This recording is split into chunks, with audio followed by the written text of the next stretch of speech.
首先喺呢度好感謝大家能夠嚟參與恩福家8週年嘅紀念，亦都好多謝咧剛才精唔精彩啊？精彩啊，係嘛？好，即係Ivan 同Jenny 咧花咗好多時間同埋心思去預備。喺呢個過程裏邊咧，Ivan 同我講佢都喊咗10次，因為實在咧當中有眼淚，但係亦都有好多嘅歡樂啊！咁首先咧，恩福家嘅開始咧係前後我哋有大概有8位弟兄姊妹啦咁咧就先後咁樣被神呼召出嚟咧去建立一個廣東話嘅教會希望咧藉着咧各人嘅恩賜咧，能夠去將呢一個嘅基督嘅新娘咧，能夠去建立去建立一個家，一個神嘅家亦都係感謝神啦！喺2017年咧7月開始咧，咁我哋就開始咗第一次嘅聚會。當時喺我嘅 apartment 嗰度開始嘅。咁咧就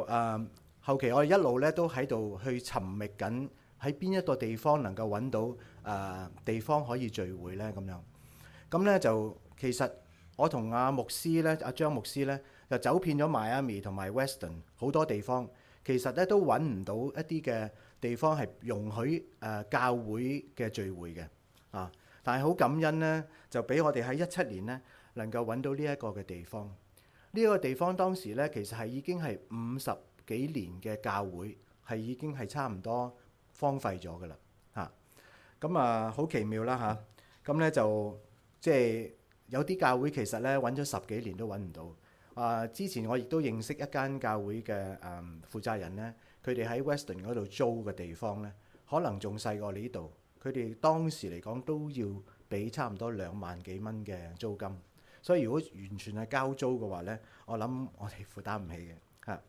咁非常之開心啦！呢間細細地嘅教堂咧，其實咧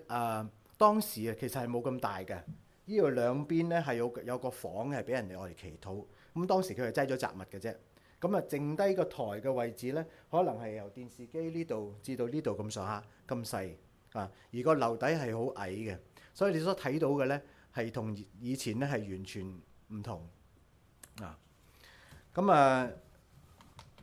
OK， 咁咧知道咧裝修嘅工程咧其實係唔簡單嘅，因為係一間已經50幾年嘅教會啦。咁而當時咧牧師亦都患咗癌症咁係第4期添。咁呢個咧係對我哋呢一班弟兄姊妹嚟講咧一個好大嘅打擊，好大嘅信心嘅考驗。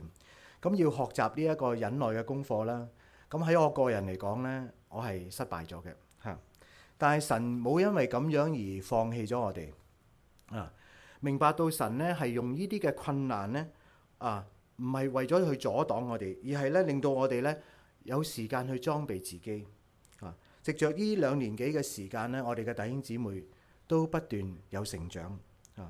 最感動嘅咧就係咧之後亦都感動咗一啲嘅弟兄姊妹嚟幫我哋咧去完成埋呢一個工程後邊呢個十字架咧就係當中阿 Marco 用咗3個月嘅時間去做出嚟嘅咁咧就回顧呢個工程咧，其實本來我哋想因為好似呢2座建築物咧就好似家庭式嘅建築物。嗰啲廁所同埋洗手間咧係即係你諗下家庭式，即係有個地方俾你沖涼咁樣，咁係好細嘅。咁但係咧，因為既然係教會嘅用途咧，我哋好希望咧能夠增加多啲嘅洗手間，可以俾弟兄姊妹方便咁咧為咗改動呢一個嘅洗手間咧，咁我哋就開始咗個少少嘅工程諗住。咁咧，但係呢個工程一開始咗之後咧。我哋揾第一個嘅判頭咧，佢將我哋嗰啲渠因為地下啲渠咧其實有50-60年咧，就已經係爛咗生鏽，咁佢要換啦，咁佢拆咗啲渠，亦都咧將我哋嘅絲領咧全部拆爛晒。拆完之後咧，咁就走咗去到我哋揾第2個判頭嘅時候咧。咁咧佢話咧，佢有好犀利㗎，佢有5個 license。咁咧就第2個判頭咧，佢用咗話可以3個月幫我哋搞掂嘅。足之咧2年之後都未完成所以所經歷嘅咧係好多咁因為呢度咧已經有50幾年嘅樓齡啦，咁咧就嗰啲插蘇咧而家見到係3個頭嘅，但係當時咧只得2個頭嘅，咁變咗咧就唔能夠會通得過呢個審批嘅啦。所以無論係水喉或者電線咧，我哋全部都要改過。咁呢一個嘅工程咧，真係又大又難。而開始動工之後咧，發覺咧仲有好多嘢問題，包括而家個冷氣機而家呢個冷氣機都係新嘅。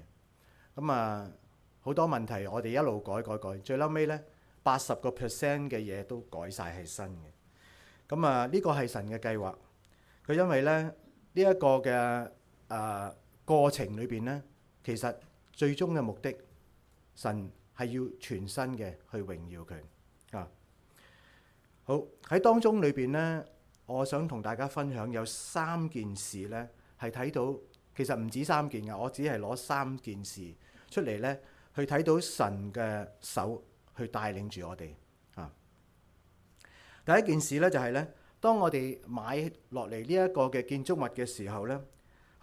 喺正在呢個合約嘅工程裏邊，我哋要同呢一個 city 嘅人去接觸嘅時候，先至發現一個問題。原來咧，當你轉手呢座建築物，你一定要咧按照翻現有嘅而家嘅嗰個規格咧，我哋重新去審批。即係換句話講咧，你有呢個建築物唔代表你可以做教堂嘅用途。但係當時我哋已經同判頭簽咗約啦，工程已經進行緊。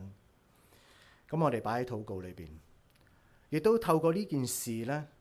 我哋先至會明白到，哇！原來點解我哋當初揾教堂咁難揾唔到，而呢度呢間教堂個廣告呢，係喺普通嘅物業裏邊登出嚟嘅，就唔係喺嗰個商業嘅廣告裏邊登出嚟嘅。咁咧，我哋先至可以有能力將呢間教堂買落嚟。如果唔係呢，如果按照以教堂嘅價錢嚟講呢，呢度差唔多有1畝地，你可以想像呢，其實我哋少少嘅弟兄姊妹，我哋根本就能力做唔到嘅。OK， 所以喺呢件事裏邊，我哋睇到呢，神已經一開始已經為我哋安排同埋預備。所以最後我哋睇到呢間教堂能夠俾 City 容許我哋再一次做翻教堂，我哋做崇拜呢一個係一個恩典，呢一個亦都係一個神蹟。呢個我哋真係要好好感謝神。第二件事咧就係話咧，呢間教堂我哋如果望一望後邊咧，其實呢度咧係有埲好大嘅牆嘅，即係我哋兩個位置咧要隔開咧，有一埲好大嘅牆嘅。咁將呢度嘅教堂嘅位置咧，即係個前台嘅位置同後邊 AV 嘅位置咧，其實係分開咗嘅。咁但係因為咧牧師建議咧就話要將呢埲牆拆咗佢，因為咧正如耶穌咧佢要拆毀人同人之間、人同神之間呢一埲牆，就好似咧聖經舊約嗰個幔子咁樣，要將佢打開。但係呢個工程咧唔容易嘅，唔係所有判頭都可以做到嘅。咁正咧，我哋揾呢一個判頭咧，佢就有呢一個嘅 license，所以咧佢就用好低嘅價錢，我如果冇記錯，大概係2000蚊嘅價錢，就可以將呢埲牆主力牆嚟嘅拆咗佢，再加一條咧好粗嘅工字鐵，我嚟撐住呢一個嘅主力嘅建築物嘅位置。咁一般咧，如果你普通嘅判頭咧，其實係做唔到呢啲工程嘅。咁換句話講咧，其實我哋揾啱咗人兼且佢幫我哋喺個屋頂上邊咧就加咗一個十字架，呢個係我哋嘅要求啦，亦都唔係個個判頭做到嘅。咁喺呢一方面咧，我哋好感恩。雖然呢一個咧，呢個判頭其實都係一個騙子，因為咧佢話3個月、2年都未搞掂，當中咧帶我哋去睇一啲門啦，特別係啲大門啦，而家啲外邊嘅大門啊，裏邊教堂另外依邊嘅門啦。咁咧就我哋去揀嗰時梗係好開心啦。但係咧由揀咗俾咗錢之後，接近2年嘅時間都冇裝啊！而且當時牧師其實已經係佢有病啦，又要預備講道啦。咁大部分嘅時間咧我都係落嚟監工嘅。但係我嚟到監工咧係冇人做工喎咁好失望，即係拖下一個月，拖下一個月，去到最後尾咧，我哋終之決定啦，我哋要自己做。咁好感恩，有阿 Sam， 有阿全哥，有阿 Marco 嚟幫手，仲有阿牧師個哥哥都嚟幫手。咁咧，我哋自己做咧，先至發現咧，原來之前嗰個判頭咧，其實有好多嘢都係做得唔啱嘅，包括司領上邊啲電線咧，我哋要重新拉過又喺呢個過程裏邊咧，睇到即係弟兄姊妹好愛呢個教會特別係廁所，我哋而家用緊嘅廁所嗰啲板咧，係我哋弟兄姊妹包括 Alex 同埋佢個仔一齊，我哋好辛苦去裝嘅。當時咧裝呢啲嘅工程嘅時候咧，係唔係好似而家咁舒服喺冷氣之下？因為係未有冷氣嘅所以咧係熱到成身都濕晒。亦都咧好感恩喎。我都有諗過呢一個問題咧，就係話：咦，將來受浸點樣咧？咁樣，但係估唔到我哋買咗呢個教堂咧，我發現一個寶藏。呢個寶藏就喺呢個台嘅下邊有個浸池，嗰個浸池仲好深嘅添。如果唔係50幾年嘅建築物去當時咁樣去做，如果而家去做嘅話咧，我諗個價值係要好高。加上咧，大家望到咧，我哋嘅台咧係由入門口到呢一度咧係微微斜落嚟嘅，所以當受浸嘅時候咧，就算後邊嗰排咧都會見得到。呢種嘅設計咧，而家會冇人做，所以好感謝神俾我哋一個咁好嘅敬拜佢嘅地方。好，第三件事就係咧，當工程咧進行咗差唔多接近咗75% 咁滯㗎啦，已經係咁咧，嗰個判頭同我哋講，佢話我揾唔到個水渠，去水嘅水渠點解會揾唔到咧？咁我哋諗翻話喺2年前係第一個判頭將嗰啲水渠拆爛晒，但係佢冇裝翻，佢拆爛咗如果工程就算你完成，如果你冇得去水，廁所冇得去水，或者廚房冇得去水，你根本成間教堂整好晒都唔用得噶嘛。咁我哋就問 City 啦，問 City 就話咧，佢話50年以上嘅地方咧，佢哋係冇咗呢啲記錄噶啦。咁要靠你自己揾，咁好難啦。咁咧就好彩，我之前咧每一次我嚟到呢度咧都影啲相嘅。咁我抄翻啲相，約莫估計下，係約莫啫喎嚇，約莫估計下會係，因為呢個係主堂啊嘛。咁咧我哋係由呢度開始揾，大概喺呢個嗰邊嘅課室對出，約莫大概係10尺範圍度啦，喺嗰度揾。咁我猜可能就喺嗰度。原因點解咁麻煩呢？因為當時我哋已經鋪晒所有石仔啦，個石仔係有4到6寸咁厚。咁我哋唔係草地啊嘛，如果草地你話可以挖唔啱再冚翻佢啫。你鋪石仔，我哋要揾啲鏟泥車嚟起。如果起嘅話咧，可能會觸碰到啲渠，即係整爛咗嗰啲去水渠，或者甚至乎有啲電線喺地下，我哋唔知道所以唯有用人手去掘，神蹟嚟啦！當時我估計喺嗰個位置，我就叫嗰個工人幫手喺嗰度用鏟嚟掘，要掘2尺深，一掘就喺嗰個位置。感謝神最後尾我哋嘅工程係透過弟兄姊妹嘅辛勞去完成呢間教堂，能夠為神建殿，唔唔係一件簡單嘅事啊。當中我哋有阿 Frankie 同牧師同埋我一齊咧去做埋泥工，去將嗰個冷氣機嗰個平台咧係石屎嘅啊，能夠將佢做咗出嚟，可以供應一個最大嘅冷氣機放喺出邊，等大家喺呢度咧可以敬拜嘅時候係舒服。點解要咁做咧？為咗想慳錢，想自己做。咁啊，不經不覺咁就過咗咁多年啦。喺2017年咧，本來就喺我屋企嗰度聚會嘅，但係咧我收到律師信係唔可以喺屋企聚會。去到2019年咁啊，10月19號咧正式獻堂，至到而家已經8年嘅時間。回顧牧師嘅異象，其實當時係劉廣華牧師鼓勵我哋去建立呢一個廣東話嘅教會啊，所以我哋就向住呢一個目標去邁進。咁啊，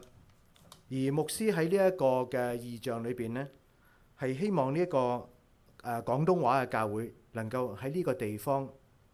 幫助弟兄姊妹喺靈性上能夠更深嘅去認識主耶穌啊，而建立嘅。但係咧，牧師喺2020年咧，張牧師9月28號咧，佢嘅工作已經完成咗啦，佢就被接回天家。對於我哋嚟講係一個好沉重嘅打擊，但係咧，神好奇妙，當時啱啱係疫情嘅時間啊，我哋有4位唔同地方嘅牧師，有2位喺香港，一個喺加拿大啊，一個喺英國。當中係有梁永士牧師咧、洪順強牧師咧、楊柏滿牧師咧，同埋楊順儀牧師，幫我哋喺網上裏邊去講道，繼續去餵養我哋。呢個係神嘅供應，係佢嘅恩典，佢冇放棄過我哋。之後咧，亦都差遣石牧師、石偉漢牧師由香港一家人過到嚟呢一度，好大膽，隔山買牛都未嚟已經買屋啦啊！諗住喺呢度同我哋並肩作戰，落地生根。呢個亦都係神嘅靈向佢嘅感動，好感恩。今日恩福家，我哋人唔算太多，但係不斷有增長，特別喺靈性上，我哋都有增長。加上牧師嘅愛心去栽培我哋好感恩。我哋有呢一個恩福家，盼望呢個恩福家能夠幫助弟兄姊妹一同去度過每一天，亦都將我哋每一個嘅生命能夠完全嘅去改變，成為一個能夠榮耀神、能夠愛主、能夠傳揚福音嘅一個嘅器皿啊！喺今後願意大家我哋同手同攜手一齊去行呢條嘅天路，喺度將一切榮耀頌讚都歸俾我哋天上嘅父。阿們。